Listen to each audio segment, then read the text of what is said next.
Mapagpalang araw mga kateknisyan, mga ka-DIY, mga kamaster. Meron po tayo ditong repair na LED TV. Ito po ay Astron. So sabi ng may-ari ay ito ay may sound naman, may power, may sound, pero walang picture. So sige nga, i-testing natin kung talagang yun. Ito, nasaksak na natin. Ayan, may power na. Ayan. So pindutin natin sa likod. Ayan, nag-blow na. Ayun. So okay naman ang backlight. Ayan. So picture nga ang wala. Okay, sige, samahan nyo po ako. Buksan po natin ito. Sana maayos po natin. Okay, ito po ang kanyang model. Ayan. So 32.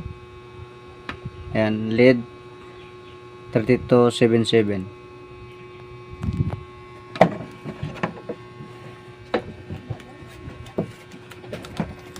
Okay, ito na. Ayan. So alam talaga natin na kapag mga ganitong unit ay ganito rin yung madalas ginagamit na design, model na panel, yung single cope lang. Okay, sige, i-monitor natin yan, i-check natin kung may mga grounded. Okay, check muna natin kung may grounded dito sa kanyang top cord, dito banda sa may DC-DC na IC. So naka-buzzer tayo.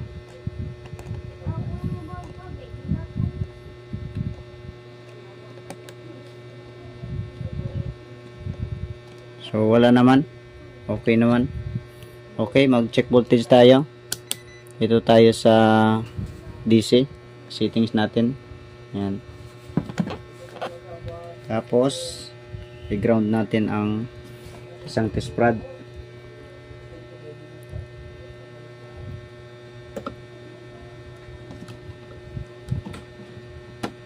Ayan. Then isaksak natin ang unit.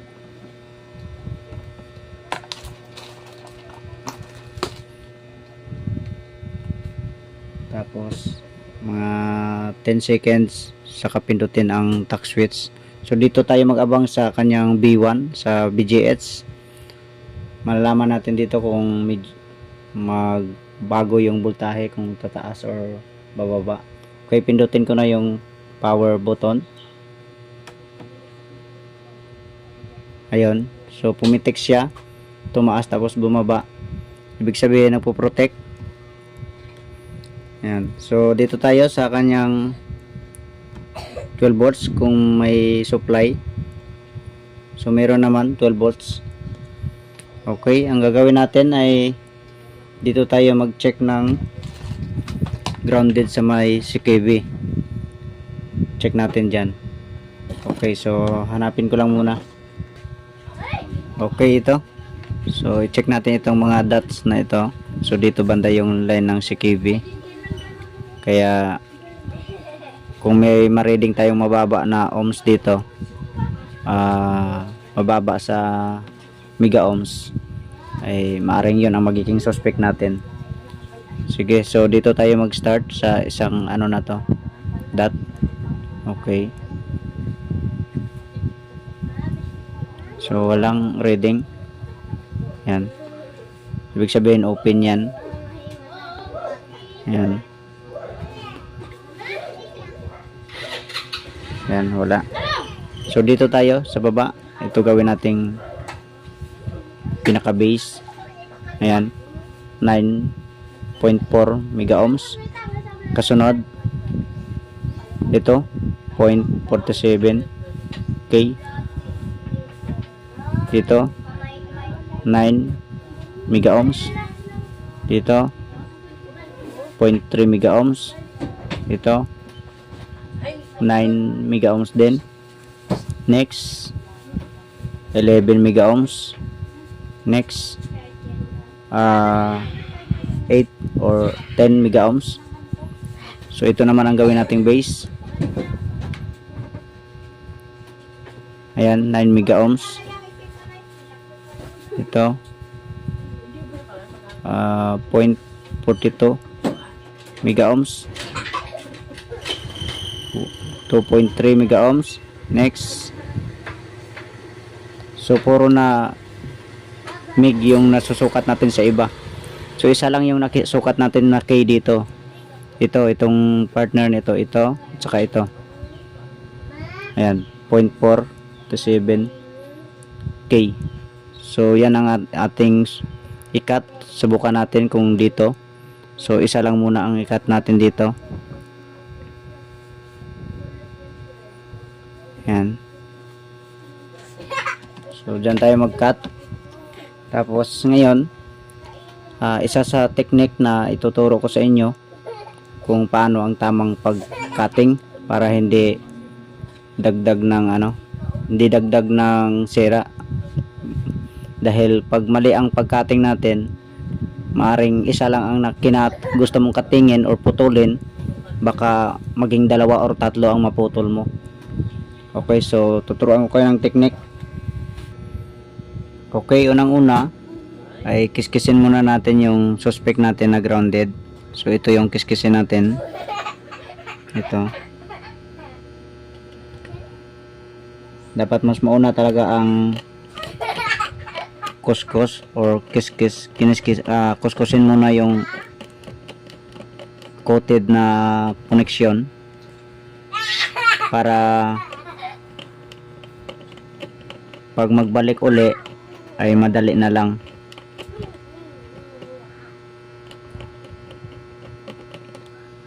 Ayan. So kung mapansin nyo ay medyo malabo siya. So ang technique po niyan ay hinangan mo o initan. So hinangan lang yan. Hinangan lang yan para maglinis siya. Ayan. So kung makikita nyo ay malinis na yung area na kinuskos natin. Okay, saka tayo mag-cutting.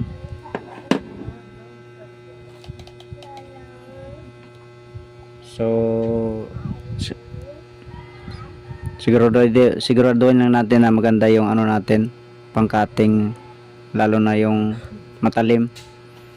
So pag mag-cut po tayo ganito, so madalas kasi na paggamit natin ng pang-cutting,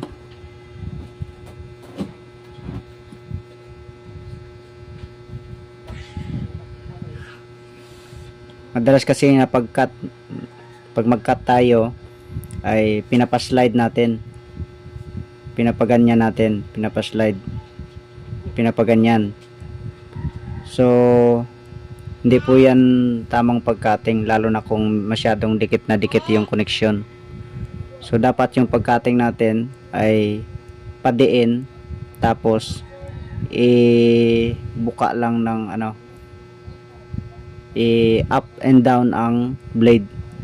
Kasi kung pa-slide ang pag-cutting natin, pwedeng madamay yung iba na ayaw mong maputol.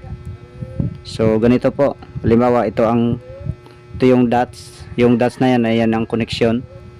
Yung bilog na to, maliban dito sa taas. Ayan. So dito sa baba ang pinaka-connection niyan. So pointer lang ito na para mag-tester. So dito tayo mag-cut sa ilalim ng na to, bilog. Yung butas. Ayan. So idiin lang. Ayan. Tapos ganyan. Ayan. So check natin kung connected pa.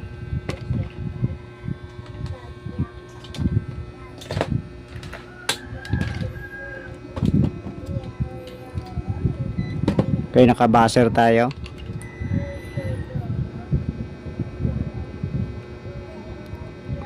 So ayan, wala na.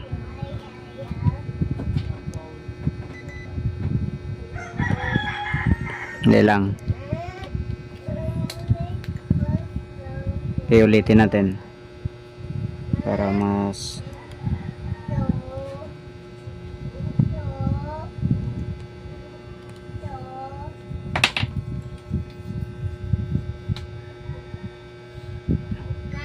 Ayan, so wala na.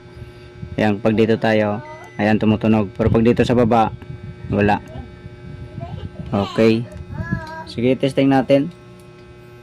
Tapos abangan natin ng BGS kung magkaroon ng supply.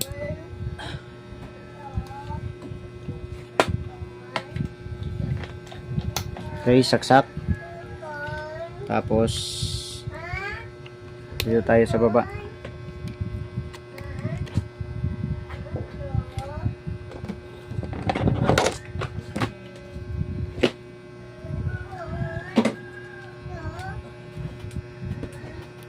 Okay, switch on natin.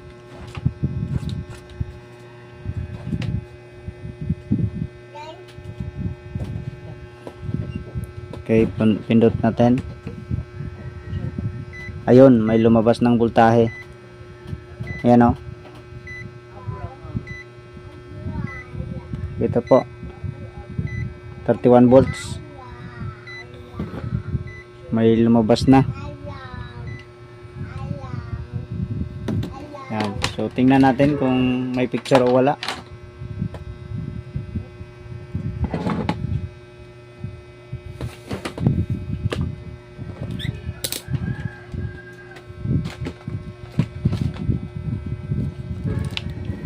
Ayun. Ayun, meron na. No signal na yung lumabas. Ano yung hulog?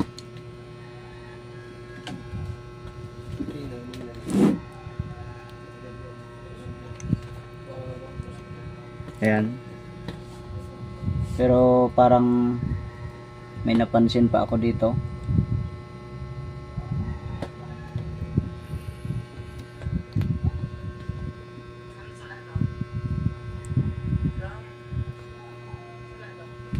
Antayin ko lang na dito pumunta yung no signal na yan. Ayun nga, parang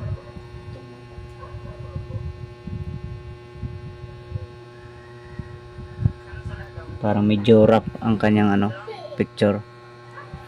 So katingin natin yung yung kapartner niya kanina.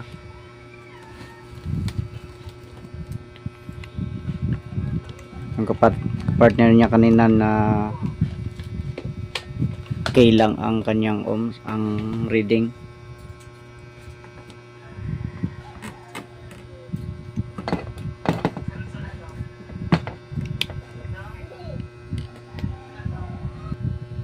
Okay, so mas putulin na lang natin itong dalawang connection na to. Although yung dalawa lang ng papuntang panel. Pero pag galing doon sa DC-DC, isang connection lang siya. Okay, sige, putulin natin yan. Kuskusin muna uli. Okay, yan na, nakuskus na natin. So, hinangan lang natin yan para luminis ang area.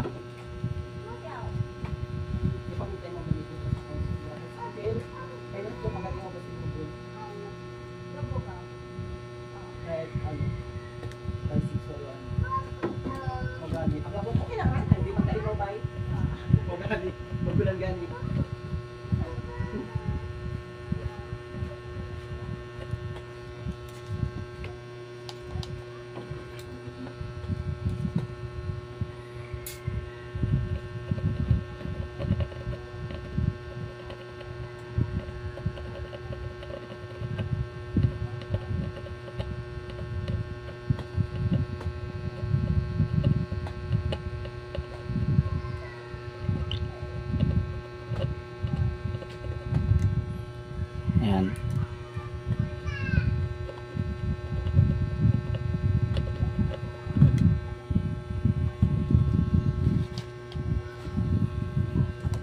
So, putulin na natin.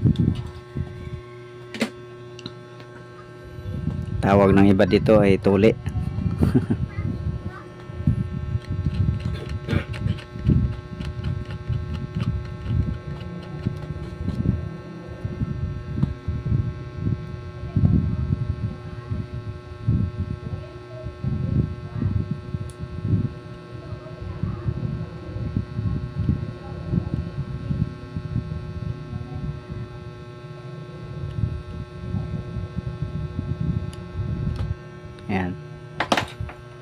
Okay, check natin kung may resistance.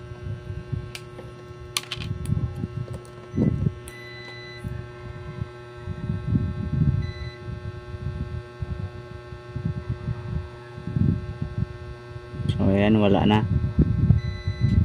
May isa pa. Connected pa ang isa.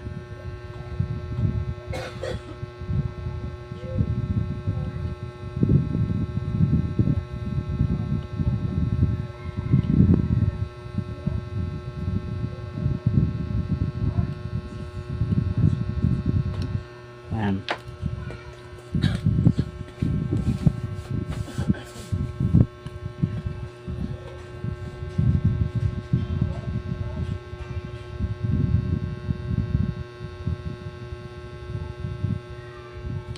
Okay. Sige, saksak ulit natin.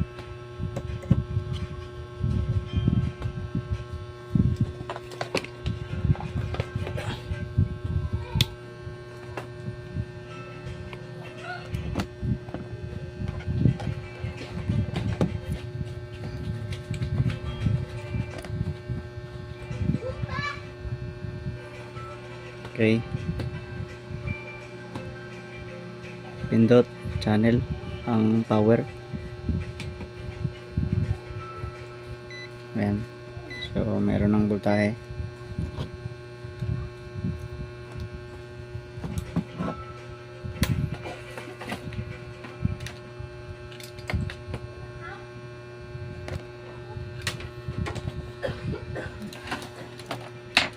Okay, tingnan ulit natin.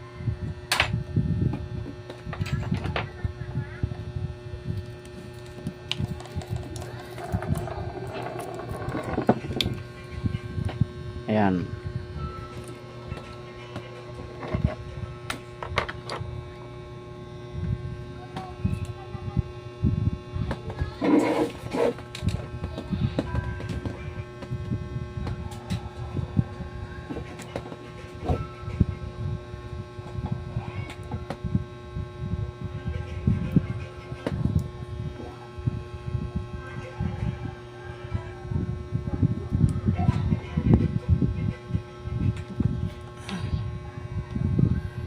Pindot yung power. Okay, ito tinakpan na natin. So sige, testing natin, nakakabit na rin yung signal sa likod. Okay, saksak natin. Ayan, may power na. Okay, open natin sa remote. Ayun, nag-glow. Ayan, Astron.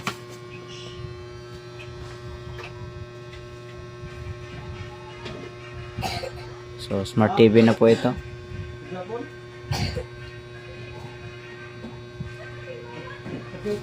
Kaya antay-antay lang kasi pag mga smart TV loading talaga yan.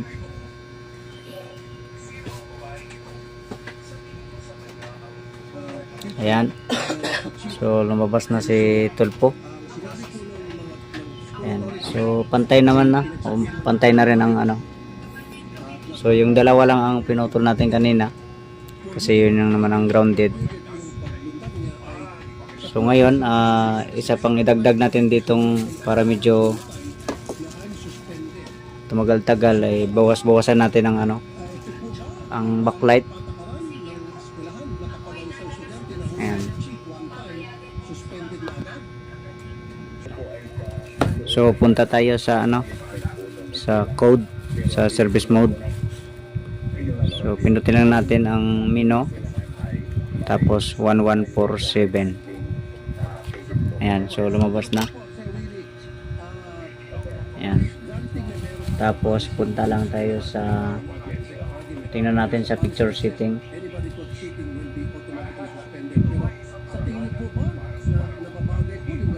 Pictures mode. So wala dyan. So balik tayo.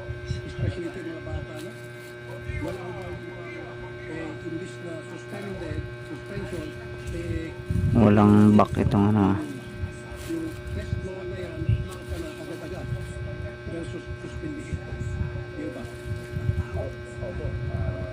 Cancel. Okay, exit lang muna. Ayun, exit. Ayan, tapos punta tayo sa panel setting.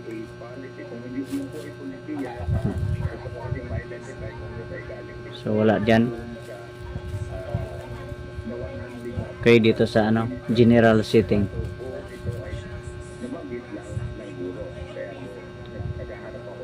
Dyan, yan. Logo. Wala yung backlight ha. Hindi makita ah. Sensor. Tapos merong sad face. So, siguro, kung wala ko sa patakaran ng school na nagsuspindi at sinuspindi ko siya, and then ipacheck ko siguro natin sa, sa NBI, sa writing expert, kung talagang siyang sulat ito, at kapag siya talaga sulat ito, may talagang totoo si sinuspindi, ano po yung magiging possible sanction po? Wala.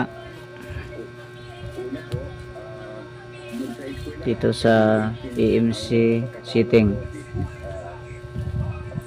Wala rin. Saan na ba yung backlight? Panel setting. Ito mirror. Panel version. DPDS. Ito backlight.